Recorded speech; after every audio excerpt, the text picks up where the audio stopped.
세 사람의 교훈이라는 말씀입니다. 이방인에 대한 복음 전파는 이전부터 계속해서 진행되어 왔습니다. 그러나 그것은 공식적이지 않았어요. 왜냐하면 이스라엘이라는 선택받은 백성들이 있었기 때문에 이스라엘 외의 이방인들은 구원에 참여할 수 없다라는 인식이 깊이 뿌리박혀 있었기 때문에 이방인에 대한 전도가 그렇게 쉬운 일이 아니었다는 것이죠. 거의 드러나지 않게 하나님의 특별한 역사 가운데에서 이방 사람들도 구원에 참여하고 있었을 뿐입니다. 그렇지만 오늘 본문을 시작으로 해서 공식적인 이방인 선교가 시작됩니다. 이 사역이 바로 안디옥 교회로부터 시작이 되는 것이죠. 안디옥은 안디오쿠스라는 헬라 장군의 이름을 따서 세워진 도시입니다. 그래서 헬라에 이방인들이 많이 살고 있었고 군사가 주둔하는 도시이고 또 행정, 그 지역의 행정을 중심하는 그런 지역입니다. 그 이방인의 땅에 안디옥 교회가 세워진 거예요. 세상 한가운데에 교회가 있는 거죠. 그래서 교회가 있어야 할 곳이 어디인가 우리가 명확하게 알 수가 있습니다. 안디옥 교회로부터 그리스도인이라는 이름이 시작됐어요. 그리스도인. 그 전에는 예수 믿는 사람은 어떻게 표현할 수가 없었는데 안디옥 교회로부터 그리스도인이라는 이름이 시작됐고 또 안디옥 교회가 선교사를 파송하면서 선교라는 개념이 그때부터 시작된 거예요. 그리고 점차 안디옥 교회는 이방 선교의 전초 기지로 자리 잡게 됩니다. 오늘 1절에 보니까 14년 후에 이렇게 말씀하고 있습니다. 이 14년이라는 것이 회심 후에 14년인가 또는 이전 예루살렘 방문, 바울이 회심하고 3년 후에 예루살렘을 방문했죠. 그 방문 후에 14년인가에 대한 의견들이 나누어지고 있지만 오늘 우리는 회심 전체의 14년 후로 이렇게 우리가 보도록 하겠습니다. 그때 14년 후에 예루살렘에 심한 기근이 들었어요.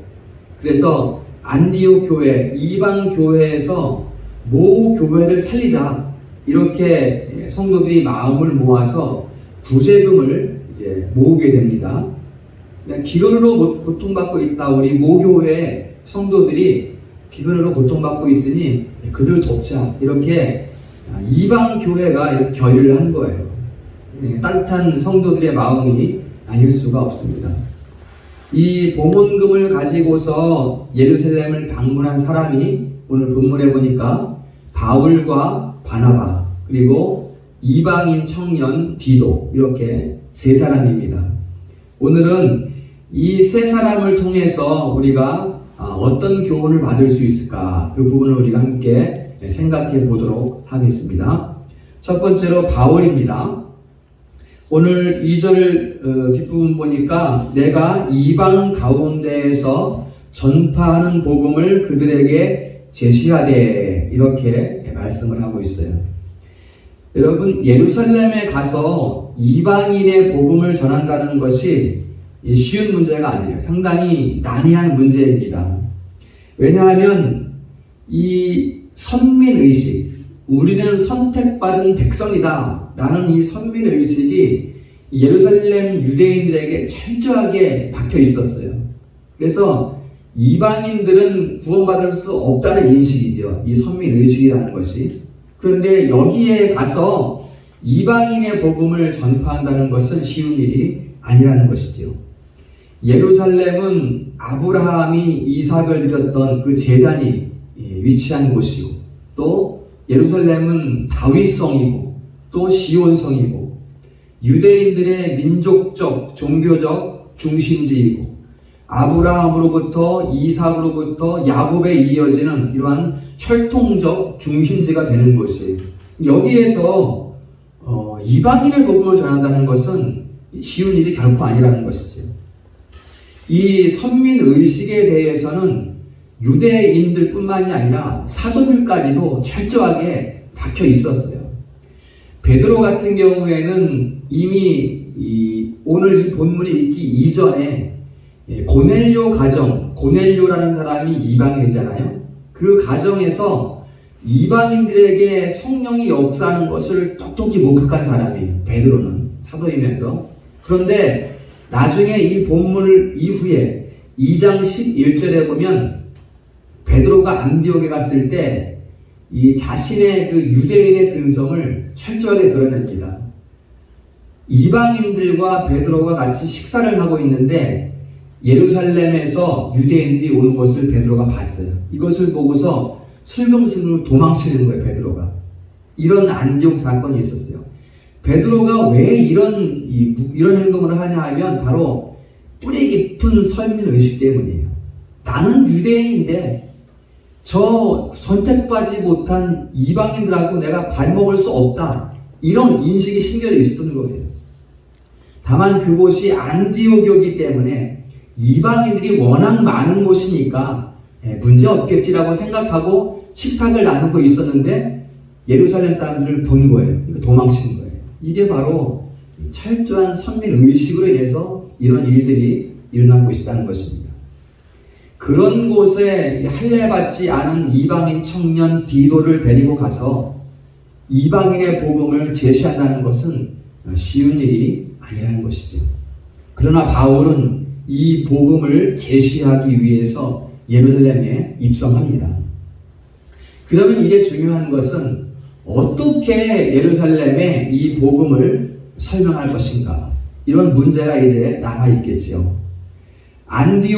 지금 안디옥에서는 이방인들이 막 예수를 믿고 막 변화되는 이 복음의 왕성한 역사가 막 일어나고 있어요.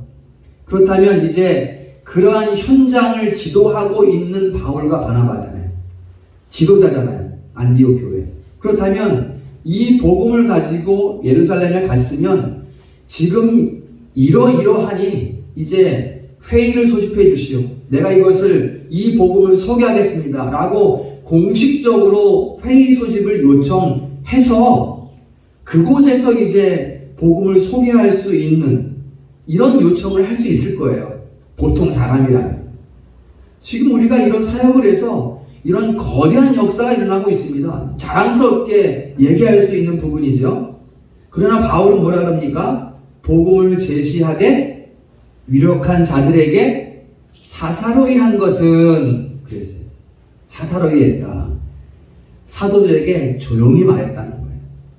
공적으로 언급하지 않고 한쪽에서 조용하게 사도들에게 이 복음을 소개했다라는 것입니다. 이 복음에 대해서 자신이 하는 것이 아니라, 바울 자신이 하는 것이 아니라 교회의 중심을 이루고 있는 사도들에 의해서 이 복음이 공식적으로 인정되도록 하기 위해서 바울 자신이 나서는 것이 아니라 사도들에게 위임하고 있는 바로 이런 모습입니다.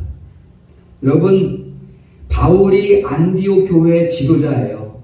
자신이 지도자로서 안디옥 교회의 이런 역사를 일으키고 있는 거잖아요. 어떻게 본다면. 그런데 자신을 확 드러낼 수 있는 중앙 무대에서 자신의 이름을 드러내고 자신이 중앙 무대에, 중앙 교회의 지도자로 설 수 있는 그러한 기회임에도 불구하고 절호의 기회잖아요. 이것은 어떻게 보면. 그런데 그렇게 하지 않았다는 것입니다. 여러분, 이것이 바울의 덕입니다. 바울의 덕스러운 부분이에요. 이것이 지혜로운 성도라면, 이 시대의 지혜로운 성도라면 이런 부분에서 민감하게 깨어 있어야 합니다. 바울이 왜 이렇게 할까? 자기를 내세울 수 있는데, 자기가 높아질 수 있는데 왜 이렇게 하는 것일까? 이게 바울의 덕스러운 모습이라는 것입니다. 그래서 성도들이 이것을 배워야 되는 거예요. 여러분, 은혜로운 일들이 있으면, 그렇죠? 성령의 은혜를 체험했으면 이것을 함께 성도들과 나누는 것은 유익한 일입니다. 그렇지만 때로는 그러한 유익한 일이라고 할지라도 말 말하지 않는 것이 덕이 될 때가 있어요. 지금 드러내지 않는 것이 덕이 될 때가 있다는 것이에요. 지금 성령이 강력하게 역사한다 라고 해도 이런 일이 있으면 사람들은 말하고 싶어 해요. 여기 가서 얘기하고 저기 가서 얘기하고 와 이럴 때더라 저럴 때더라 한번 같이 가보자 말하는 거 좋아하지 않습니까? 그러나 지금은 잠시 감춰지는 것이 더 덕스러울 수 있다라는 것입니다. 이런 것을 우리가 바울을 통해서 우리가 배울 수 있는 거예요. 어떤 것은 교회의 건덕을 위해서 감추어지고 또 어떤 것은 교회의 덕을 세우기 위해서 조심스럽게 들추어내는 지혜가 필요하다라는 것입니다. 이거 여러분 우리가 배워야 할 바울의 지혜입니다. 이것이 먼저 된 성도의 이 지혜로운 자세이고 신앙인의 모습이라는 것입니다. 그리고 현대 교회에도 이 바울의 덕이 필요해요. 그리고 두 번째, 오늘 2절에 보면 앞줄에 보면 계시를 따라 올라가고 이렇게 말씀했어요. 계시를 따라 올라갔다. 바울은 자기 의지에 대한 확신에 찬 사람이었죠. 우리가 지난 시간에도 공부를 했습니다. 그리고 항상 자기 중심적인 삶을 사는 사람이었어요. 바울이 자기가 원하는 것은 무엇이든지 소유할 수 있는 신분을 갖추고 있는 사람이었어요. 바울은. 그러나 지금은 달라졌어요. 계시를 따라 이렇게 말하고 있어요.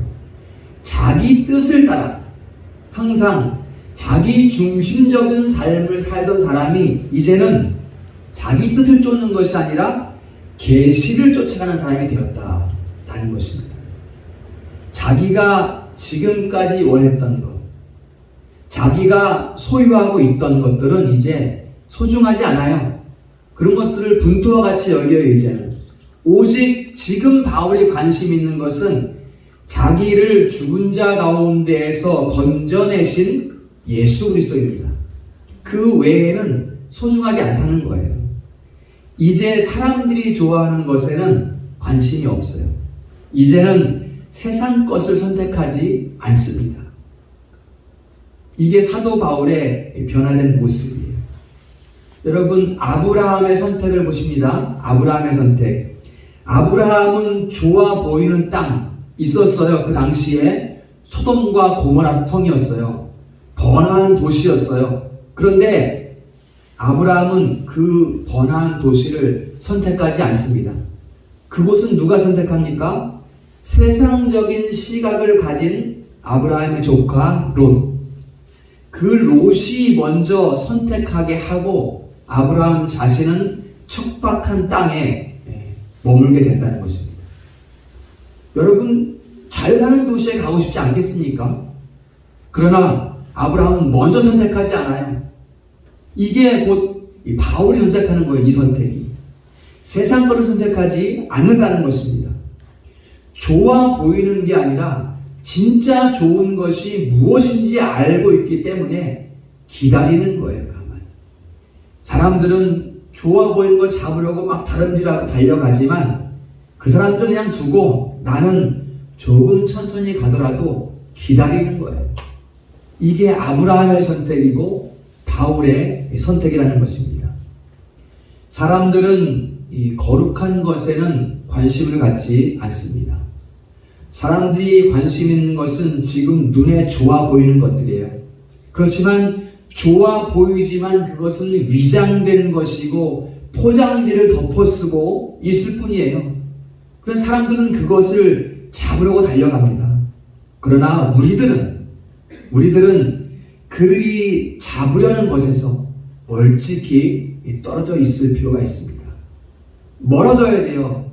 소돔과 고모라에서 우리는 멀어져야 돼요. 그것을 바라보고 있으면 안 돼요. 왜냐하면 하나님이 계시하신 길로 가야 되기 때문에, 그 길을 가야 되기 때문에, 그 길이 조금 아픈 길이고 그 길이 조금 손해보는 길일지라도 세상 것으로부터 멀리 떨어져 있어야 됩니다. 그래야 계시를 따라갈 수 있기 때문에. 세상을 바라보고 있으면 계시가 내 안에 느껴지지 않아요. 하나님의 말씀이 들려지지 않습니다. 여러분 동일하게 하나님께서 이 환상을 보여준다고 해도 그 환상을 볼 수 있는 사람이 있고 볼 수 없는 사람이 있어요.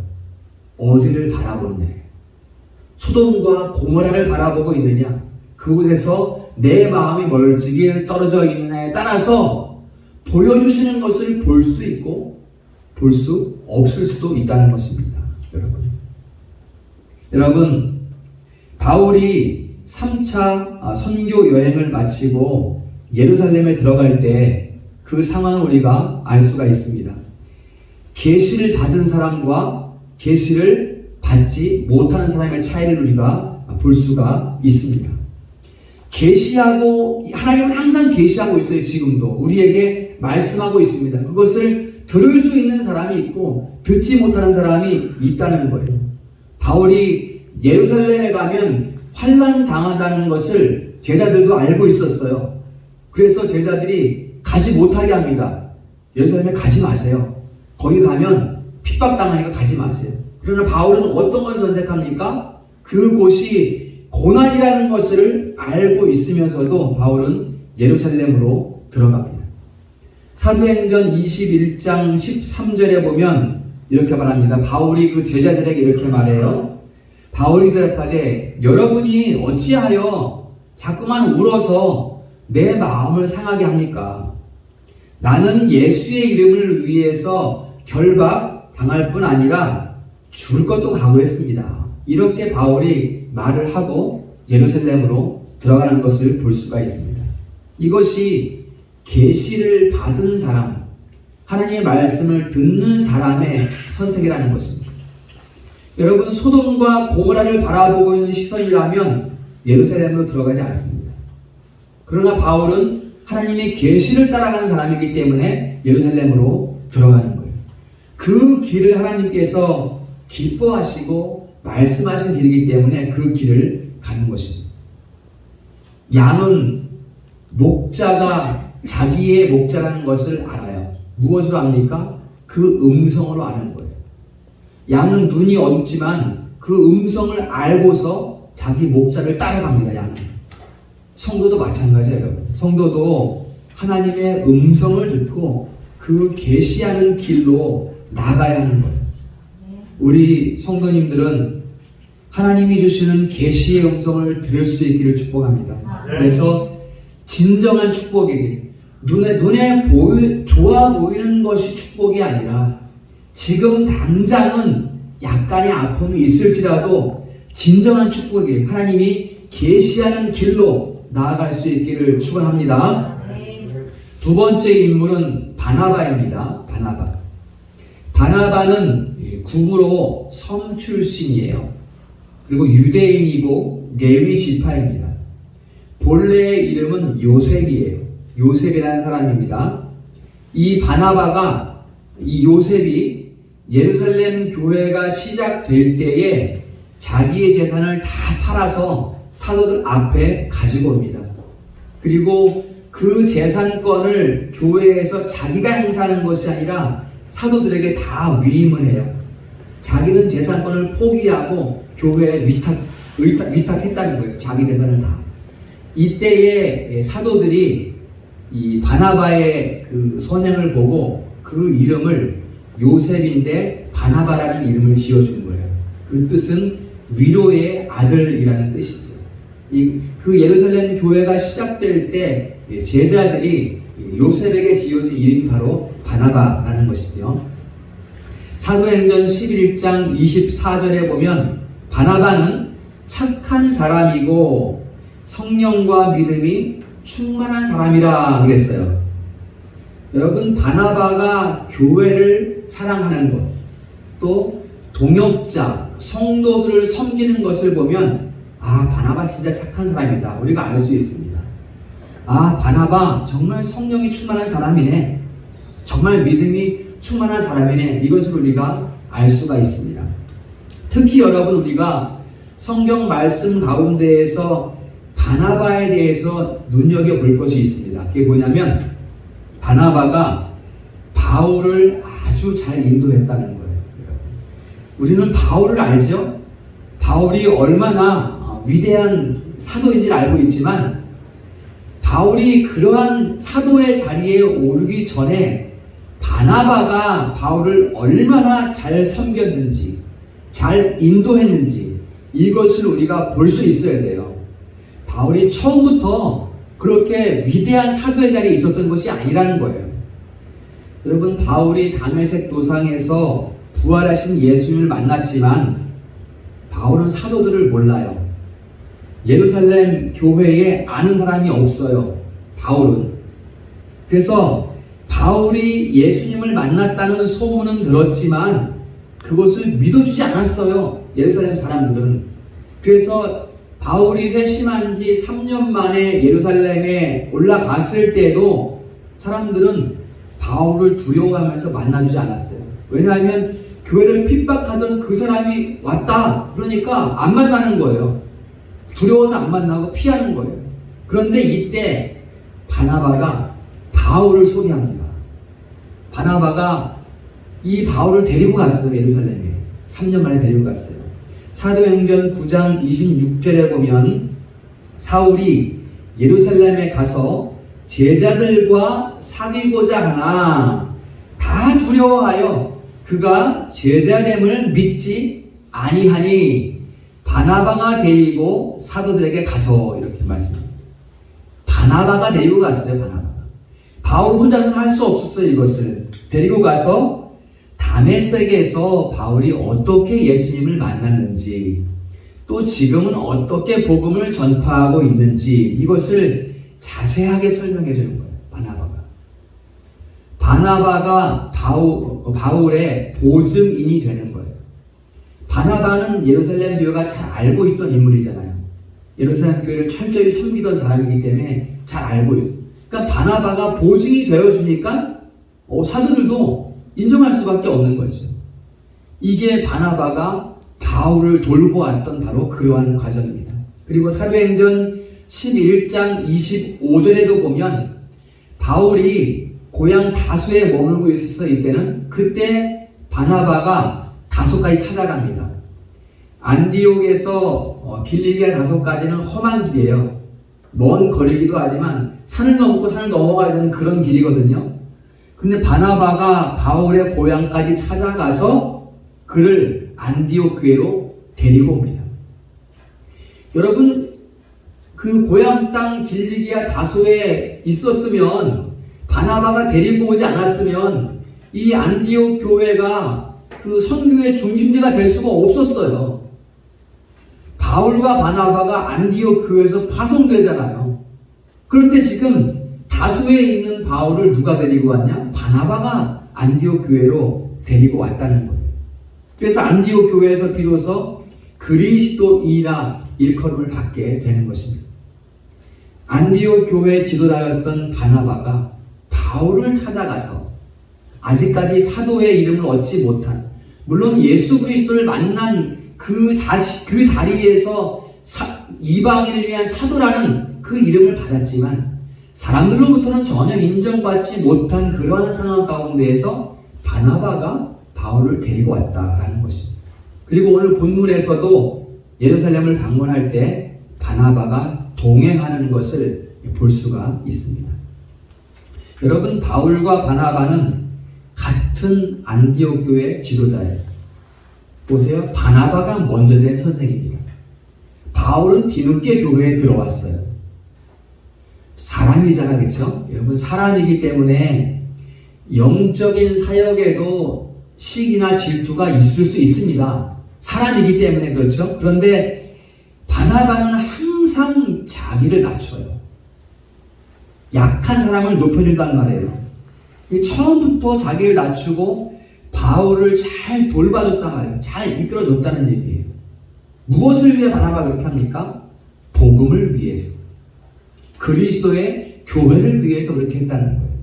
항상 자기를 낮추고, 먼저 된 자로서 항상 자기를 낮추고 나중대자를 항상 숨겨주는, 정말 교회의 본이 되는 아름다운 모습입니다.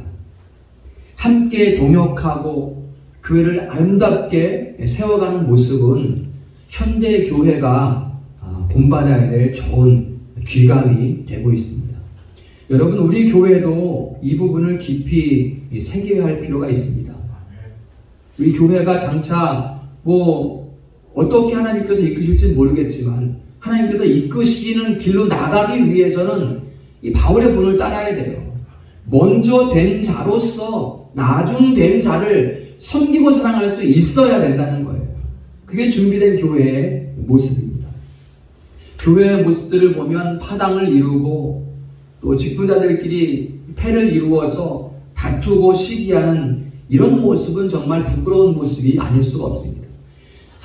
세상 사람들이 다 보고 있잖아요. 이런 모습을. 이런 부끄러움들 빨리 교회가 없애야 됩니다. 그래서 교회가 교회다워야 교회 문화라고 세상 사람들도 인정하지 않겠습니까? 이것은 나의 삶, 나의 생활도 마찬가지예요. 내 생활이 교회다워야 저 사람 그리스도인이네, 저 사람 교회 다닌다라고 인정해 주는 것이지, 내 삶이 교회답지 못하고 그리스도인답지 못하다면 누가 나를 보고 예수 믿으려고 하겠습니까? 교회는 교회다워야 되는 거예요.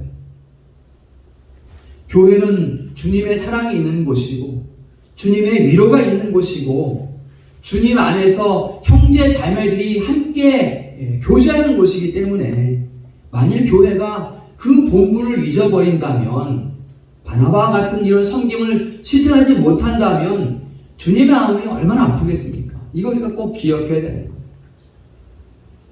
그래서 성경 말씀은 바나바의 겸손과 섬김을 우리에게 제시해주고 있습니다. 그래서 성도들이 어떤 신앙인으로 자라가야 하는지를 자세하게 우리에게 말씀해주고 있습니다. 이 바나바의 섬김과 헌신, 우리 성도들이 본받을 수 있기를 축원합니다.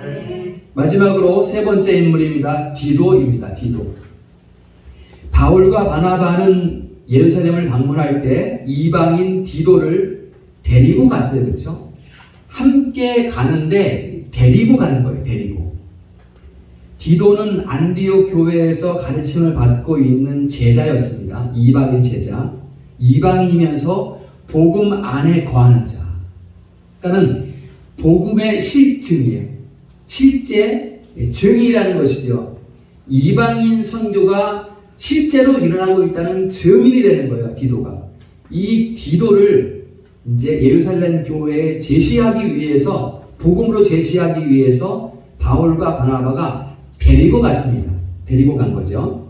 하지만 데리고 갔지만 디도가 선택하지 않았다. 안 갈래요. 그랬으면은 데리고 갈 수 없었겠죠. 디도의 선택이라는 거죠. 내가 함께 가겠습니다. 예루살렘에 가서 내가 복음의 증인이 되겠습니다. 라고 디도가 선택했기 때문에 바울과 바나바가 디도를 데리고 간 거예요. 여러분, 이방인 청년이거든요. 헬라인 청년 디도는. 그런데 이방인 청년으로서 복음을 증거하기 위해서 예루살렘, 복음의 중심지, 교회의 시작인 예루살렘을 방문한다는 것은 이거 쉽지 않은 결정이죠.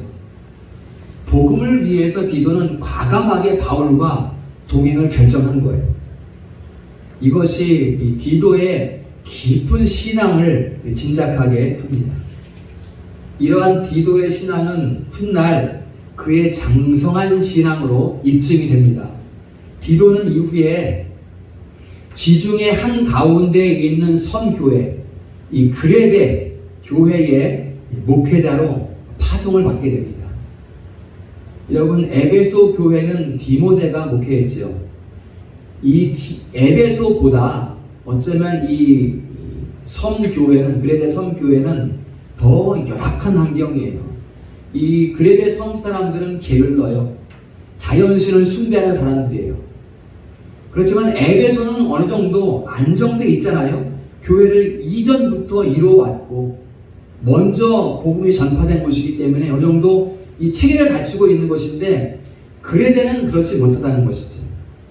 그런데 디도는 이 그레데로 파송이 됩니다. 일반적으로 이 디도보다는 디모데에게 많은 관심을 가지고 있어요. 디모데 전서가 길기도 하지만 디도서는 짧게 구성되어 있기 때문에 디모데에 많은 관심을 가지고 있지만 디도서 1장 4절에 보면 바울은 이렇게 말해요. 같은 믿음을 따라 나의 참 아들 된 디도에게 이렇게 말하고 있어요. 디모데 전후서에서도 디모데를 아들이라고 말하지만 이 디도에게도 똑같이 바울은 믿음의 아들이라고 말을 하고 있다는 것입니다. 바울이 이 디도를 그레데 섬으로 보낸 것은 그만큼 이 사역을 감당할 수 있는 신앙을 갖추었기 때문입니다. 오늘 본문에서 예루살렘으로 동행하는 그 디도의 신앙이 얼마만큼 장성한 자로 성장되어 있는지를 보여주는 거예요. 디도는 사역을 위해 준비됐습니다. 준비된 사람이 사역을 감당할 수 있는 거예요, 여러분. 하나님은 사람을 준비시키십니다. 여러분, 머물러 있으려고 하면 안 돼요. 교회도 하나님께서 준비시키잖아요. 교회에 10사람이 있는가, 20사람이 있는가, 50명이 있는가, 100사람이 있는가라는 것은 그 교회가 얼마만큼 준비되어 가고 있는가를 말하는 거예요. 그게 증거가 되는 거예요. 여러분, 우리 교회도 마찬가지입니다. 하나님이 준비시키는 대로 준비가 되어야 돼요. 바울과 같이, 바나바와 같이 덕스럽고 섬길 수 있어야 되는 거죠. 그런 준비를 해 나가야 돼요. 또 디도와 같이 말씀의 교육을 철저히 잘 받으면서 지도의 가르침을 따라서 교회됨을 이뤄갈 수 있어야 되는 거예요. 그래야 준비되는 교회가 될 수 있는 거예요, 여러분. 본문에서 디도는 바울과 바나바를 따라 나선 작은 청년이었지만 수년 후에는 장성한 그리스도인이 된 것을 우리가 볼 수가 있지 않습니까? 여러분, 신앙은 교육과 훈련을 통해서 그리스도께로 자라가는 거예요. 가는 겁니다. 여기 있는 것이 아니라 자라가는 거예요. 신앙은 앞으로 나아가는 거예요. 디도처럼 머물러 있으면 병듭니다. 머물러 있으면 병들어요. 고인물이 썩는다고 하죠. 그것처럼 신앙도 머물러 있으면 능력 없어요. 그냥 이름만 가지고 있는 신앙이 돼버리는 거예요. 아무 능력도 없어요. 섬길 줄도 모르고 사랑하지도 못하고 교제할 줄도 모르는 그렇게 머물러 있는 고인물이 되어버린다는 것입니다. 나아가지 않으면. 저는 우리 성도님들이 장성한 그리스도인으로 자라나기를 축복합니다. 디도와 같이 성령의 가르침을 잘 받아야 돼요. 그러면 그냥 시간이 돼서 왔다 갔다 하는 이러한 신앙이 되면 안 됩니다. 앞으로 나아가는 신앙이 돼야 돼요. 디도를 통해서 하나님께서 그걸 우리에게 말씀해주고 있는 거예요. 이와 같이 교회 교육과 가르침을 잘 따라서 장성한 자가 되어라.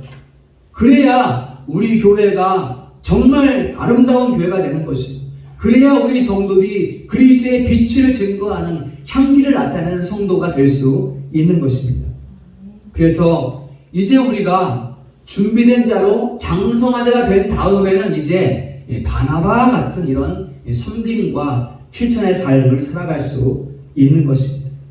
그때는 이제 동역자를 사랑하고 나보다 남을 낮게 여기면서 교회를 사랑하고 형제 자매를 사랑하는 성도로 더욱더 자라갈 수 있게 되는 것입니다.